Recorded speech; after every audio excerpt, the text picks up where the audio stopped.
What's up, NBA fans? Dom2K on the mic, and today I'm here to discuss a topic with you guys that caused quite a bit of controversy last season, and that was Steph Curry becoming the first unanimous MVP in NBA history.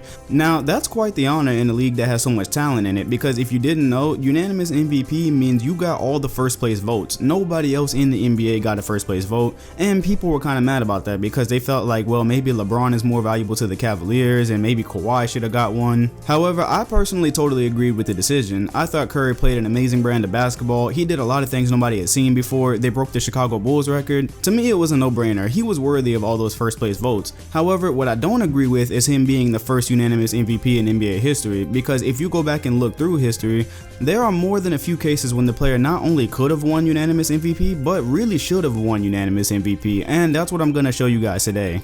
Number 6, Wilt Chamberlain, 1967. So Wilt Chamberlain has an argument to be called the greatest player of all time, and if you're not going to call him that, definitely probably the most dominant player in NBA history, and he's got so many claims to back that up. For his first 8 seasons in the NBA, he never averaged below 33 points a game. One of those seasons he averaged 50 points a game, but surprisingly, that's not the season I'm going to talk about, because the season that he should have won unanimous MVP was actually one of his lower scoring years. By 1967, Wilt Chamberlain had yet to win an NBA championship. He was always dominating the rest of the league, but this led a lot of people to say, yeah, he's great individually, but he doesn't do a whole lot of winning. Well, in the year 1967, he finally changed his game up to not just dominate and score and dunk on everybody all the time, but to get the rest of his team involved and just start playing in a way that could help his team actually win some games and possibly the NBA championship. And that's exactly what they did. First off, Wilt upped his assists per game average to 7.8 assists per game, then he put up 24 points with 24 rebounds. He did this while playing 45 minutes a game, and he shot an incredible 68% from the field. Chamberlain's willingness to get the rest of the Sixers involved clearly worked, because they finished with a mark of 68-13, which at the time was like the Bulls 72-10 because no team had finished with a record that great yet. Mind you, this took place at a time when the Boston Celtics dynasty was going on and they won 11 NBA championships. So this would have pretty much been like if a team arose during the Chicago Bulls dynasty before Michael Jordan left and knocked them off and went on to win the NBA championship while putting up one of the best records in NBA history. That's pretty much what the Sixers did to the Celtics in 1967. So despite Wilt Chamberlain playing some of the most dominant and selfless basketball in his career and temporarily disrupting the Boston Celtics dynasty, 4 other players were still able to get first place MVP votes that season. Now, I'm not going to read through all the stats individually. I've got them on the screen so you can look at them, and I've also got the team record on there because that plays an important part in the MVP.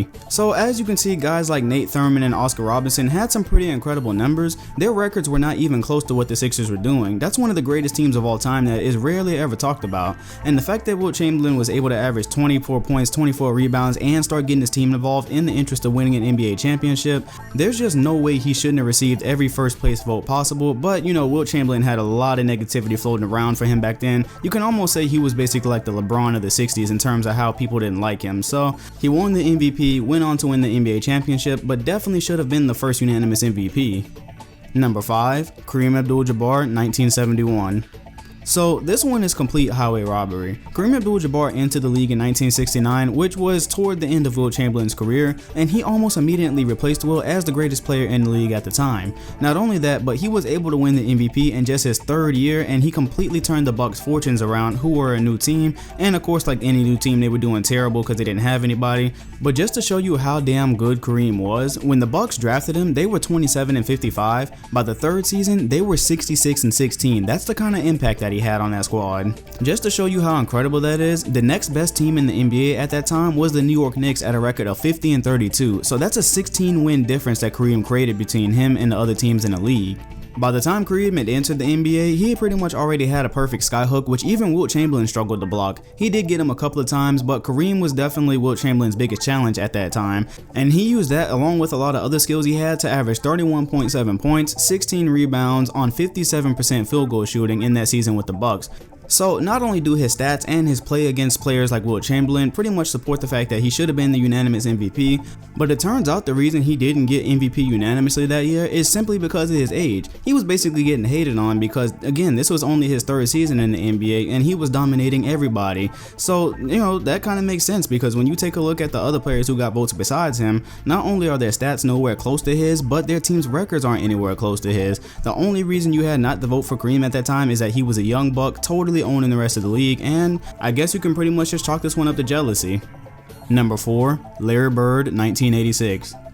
So if for some reason you've never seen a Larry Bird highlight tape, I highly suggest you go look one up because he is easily one of the most creative players to ever touch a basketball, and by 1986 he was using his creativity and IQ to work on his third consecutive MVP award. By this specific season, Larry Bird had led the Celtics to a 67-15 record, and this was their third straight time winning 60 plus games, so that's an amazing feat, especially when you consider that it was consecutive. And when you're winning that much and your stats look like 25.8 points per game, 9.8 rebounds, 6.8 assists, 2 steals on almost 50% field goal shooting flat, there's almost no kind of excuse for you not winning the unanimous MVP. And I'll give you something else even more interesting than that. So we know the 80s were dominated by Bird and Magic, however this year Magic Johnson didn't even get a first place MVP vote. It was actually Dominique Wilkins that got it. Now, that's not taking anything away from Wilkins because he was averaging 30 points a game and that was good enough to get him the scoring title, but they won 17 less games than the Boston Celtics, so there's just no way that he should have got a first place vote. I guess the only kind of logic here is that Dominique Wilkins' teammates weren't as good as Larry Bird, so maybe that had something to do with the team's success. However, the more popular theory is that by this time, there was just simply voter fatigue. As I mentioned earlier, this was Larry Bird's third consecutive MVP award, and by this time, people were just looking for something new to vote for. Larry Bird would pretty much go on to prove on his worth as he had an amazing playoffs in 1986 and they were able to go on and beat the Houston Rockets 4-2 in the NBA Finals. But the more impressive part of that is that they only lost one game in the Eastern Conference. He was able to play the Atlanta Hawks in that series and he outplayed Dominique Wilkins, pretty much proving that he should have been the only one with first place votes. So I'm pretty sure that Larry Bird is content with all his championships and MVPs, but it would have just been another thing to put on his resume that in an era with Magic Johnson and in people that came before you like Kareem, that he was the one to be the first unanimous MVP in history, and he could have definitely got the title that year. Number 3, Michael Jordan, 1996. If you're one of the people like me that believes Stephen Curry should have been the unanimous MVP last year, you can in no way argue that Michael Jordan shouldn't have been the unanimous MVP in 1996 because their seasons are almost identical. The easiest parallel to draw between the two is that they both broke their historic team records, so this is the year that Chicago became the 72-10 Bulls, and of course last year was when the Warriors became the 73-9 Warriors. And they were both putting up amazing stats as they did it. This year, Michael Jordan was able to put up 30.4 points per game to go along with 6.6 rebounds, 4.3 assists, 2.2 steals, and pretty much 50% flat field goal shooting. That's almost identical to Steph Curry's stat line as well in some ways. But the reason nobody else should have gotten votes besides Michael is because he just did everything you could have done that year. Besides talking about what I just said, he also won the scoring title, he had the All-Star Game MVP just for shits and giggles, and he also made an all-defensive first team. So it's one thing to do all the scoring and being able to lead your team on the offensive side, but to make a defensive first team with that, that's unprecedented. Oh yeah, and if all that wasn't enough to impress you, Michael also did something that most superstars will probably never do again, and that's play 82 games in the season. He did not miss one game that entire dominant year. And just to put the cherry on top for everything he did, he also expanded his range because he was never known as much of a three-point shooter before that. In the full season that he played in 1992-1993 before he retired, he made 81 threes. Before that, it was 27 and 29. This season, he made 111 three-pointers, which was the most he had ever made in a season in his career. So he was pretty much doing it all that year. And when you look at what you see on your screen with the other players that received first place votes, I mean, these are good numbers, these are historic players, but I'm sorry, when you do everything I just named in this historical campaign for Michael Jordan, there's just no way anybody gets first place over him. I'm sorry, he should have been the first unanimous MVP.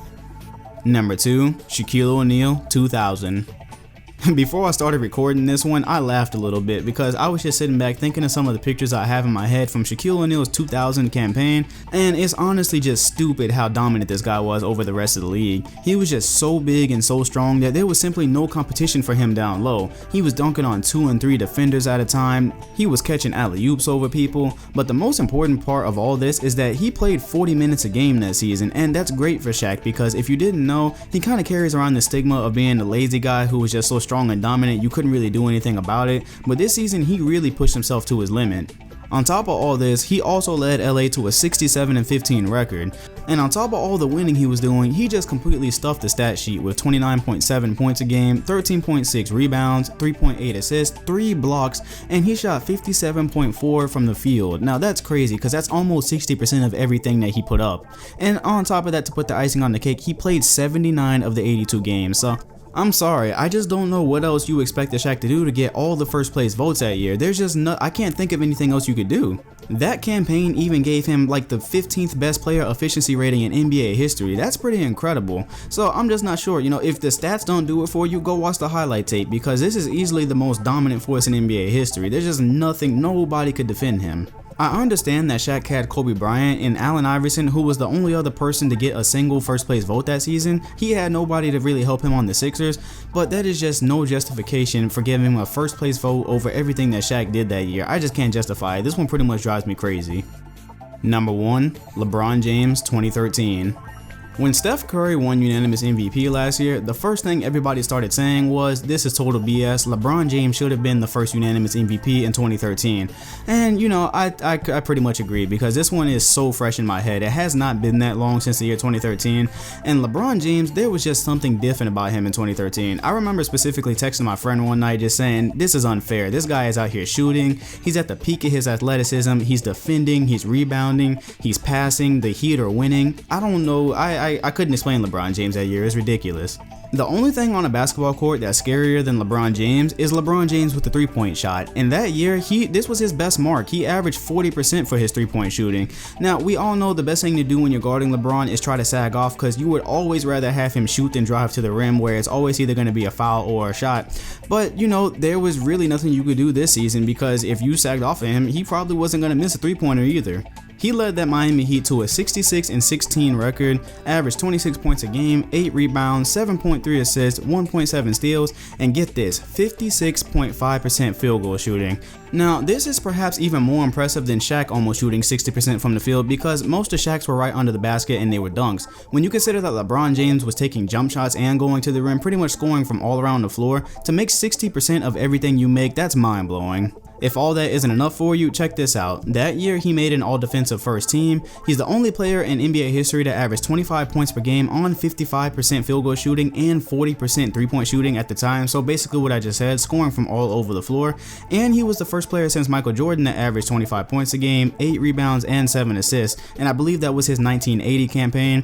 His player efficiency rating for that season is 7th all time. So I really don't know what else to tell you right here. This is highway robbery. Do you want to know what makes this worse? Is that Carmelo Anthony was the player to get the other first place MVP vote. He only got one of them, and he had a good campaign that year. Check this out. He averaged 28 points a game, pretty much 7 rebounds, 45% field goal shooting more or less, and this was pretty much his best campaign with the Knicks, as they were 54-28. It looked like they might make the Eastern Conference Finals that year and challenge the Heat for dominance, just maybe. I mean, we all knew the Heat were going to win that series had it have happened. However, for him to get a first place vote was petty. It was really petty on the guy who did it, actually. The reason he did it, and I remember this, he said because the Heat had Dwayne Wade and Chris Bosh and then Ray Allen at that time. They had a good squad there, so his logic was that the Heat could have made the playoffs without LeBron James, which is probably true, but they say that if you took Carmelo off the Knicks that year, then they wouldn't have made the playoffs, so that's what made him more valuable to that writer that year. While that is kind of true, it's still petty as hell, because LeBron James, that historic campaign, you just don't give anybody first place vote over that. And that is pretty much the video. That is 6 times that a player could have and probably should have won unanimous MVP. As I said at the beginning of this video, I totally agree with the pick for Steph being unanimous. I just also agree that there are many other players who deserved it before him. So considering how long it took for us to get one unanimous MVP, will we ever see another one, or how long will it be before we see another one? The league right now is filling out with so much talent, and I'm really excited for the future. We're getting our big man back. It's the golden age of point guards. It's going to be really hard for whoever wins MVP to get all the first place votes, so I'm going to be very interested in that. I'm going to keep an eye on it. You guys can leave in the comment section whether you believe there should have been other unanimous MVPs and whether you believe Steph deserved his unanimous MVP last year. Like, comment, and sub if you enjoyed. If you do plan on subscribing, make sure you hit the bell next to my name or you won't get my videos because YouTube is shady like that. I'm Dom2K, and I'll see you guys on the next video. Thanks for watching.